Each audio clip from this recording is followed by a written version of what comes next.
Vamos a hablar de algo, ya que estábamos hablando de San Martín recién. Vamos a hablar de un tema muy importante en la vida de San Martín. Te propongo que, como siempre, veamos primero el informe y luego lo vemos. Dale.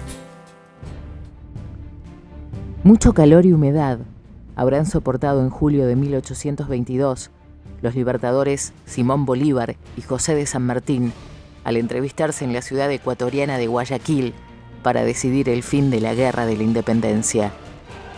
El espíritu de patria chica, además de la reserva de los protagonistas, forjaron la leyenda de este encuentro.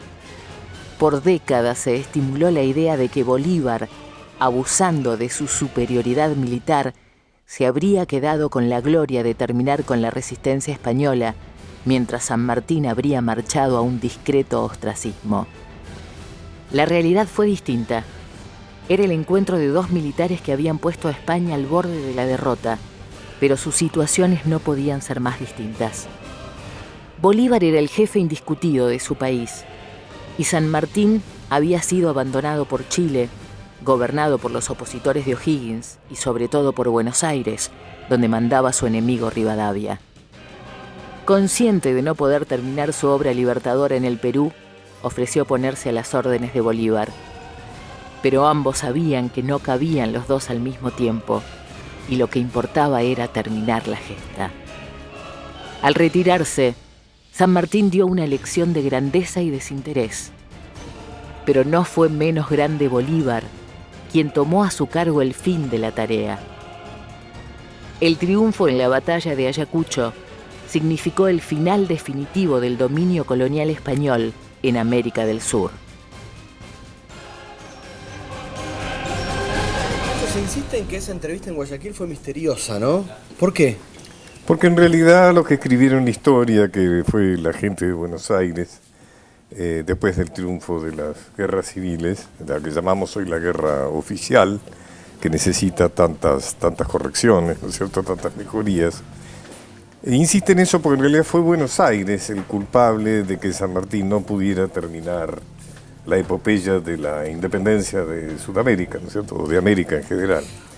Porque estaba totalmente desamparado, o sea, Rivadavia, que gobernaba en Buenos Aires, unitario, protoliberal, no solo lo dejaba sin el más mínimo apoyo, sino inclusive saboteaba, ¿no es cierto?, la situación de San Martín en Lima. Y San Martín estaba rodeado de tropas realistas, de unos 20.000 hombres que ya eran mucho más avesadas que las que hasta ahora habían combatido, porque habían terminado las guerras napoleónicas.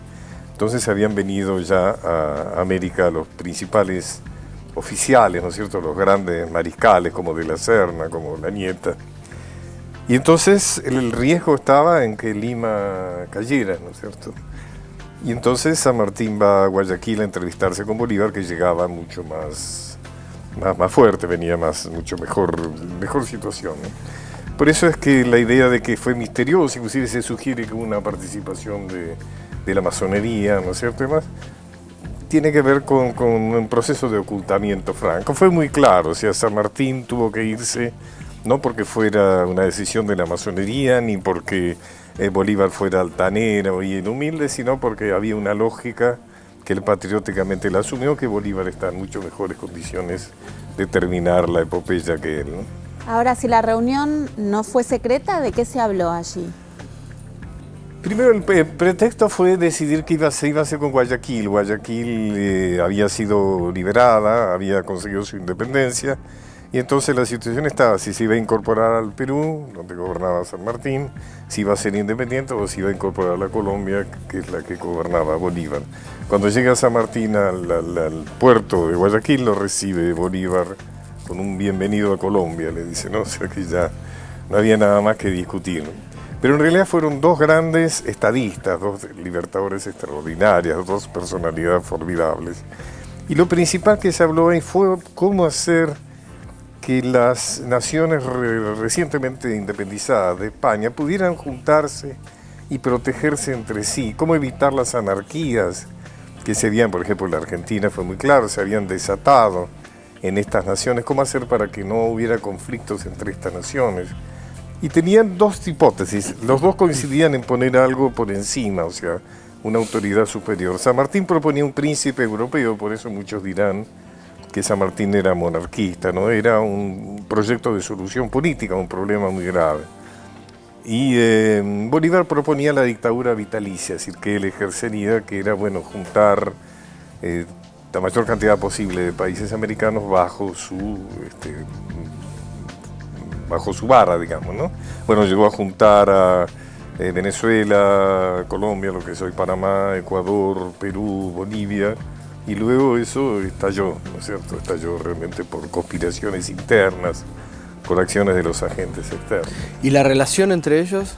Fue excelente, contrariamente, porque la explicación que se nos quieren dar muchas veces es que Bolívar era arrogante, egoísta, y que en cambio San Martín era bueno, era humilde.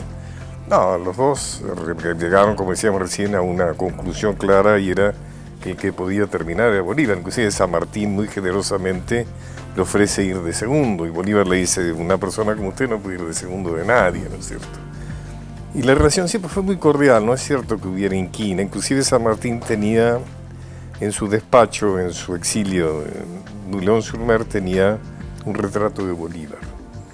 O sea, un retrato de Bolívar que le había regalado Bolívar cuando se despidió de él en Guayaquil. Pero no hay absolutamente ninguna expresión de rechazo, de enemistad entre ambos, ¿no es cierto? Los dos tuvieron un gran respeto el uno por el otro. Gracias, Pacho, una vez más. Gracias por haber visitado nuevamente Vivo en Argentina. Te esperamos la semana próxima. Me he visto. Muchas gracias. Peino, bueno, más o menos. A reflexionar sobre nuestra historia. Gracias.